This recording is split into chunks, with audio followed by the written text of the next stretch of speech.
ఎరుమెల్లి గురించి ఆ బాబా స్వామి గురించి అనేది చాలా పెద్ద ఇష్యూ అయితే అవుతుంది. సో స్వాములందరూ ఎందుకు అసలు విజిట్ చేయొద్దు, అసలు ఎరుమెల్లి బాబా స్వామి యొక్క మాస్క్ని మనం ఎందుకు విజిట్ చేయాలి, నిజంగానే అయ్యప్ప స్వామి బాబా స్వామికి ఆ వరం ఇచ్చాడా ఇవ్వలేడా, ఎందుకు ఇప్పుడు ఎన్నడూ లేనిది ఇన్ని సంవత్సరాల నుంచి లేనిది ఇప్పుడే ఎందుకు ఆ టాపిక్ మీద డిస్కస్. రాజమాణిక్యం అనే ఒక వ్యక్తి ఉన్నారు. Is a good drama artist.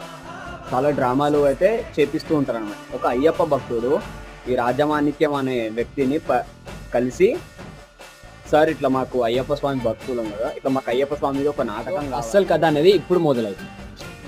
ఇప్పుడు మనం సైంటిఫిక్గా మాట్లాడుతున్నాం. అయ్యప్ప స్వామి పుట్టి 10,000 సంవత్సరాలు అవుతుంది, అవునా? 10,000 సంవత్సరాల కన్నా ఇంకా ఎక్కువనే. అప్పటికి క్రీస్తు పూర్వం వల్ల ఇస్లాం పుట్టి అయితే 1400 సంవత్సరాలు మాత్రమే అవుతుంది. సో 1400 సంవత్సరాల క్రితం పుట్టిన ఇస్లాంలో పుట్టిన ఎవరైతే ఒక వ్యక్తి బాబర్ అనే వ్యక్తి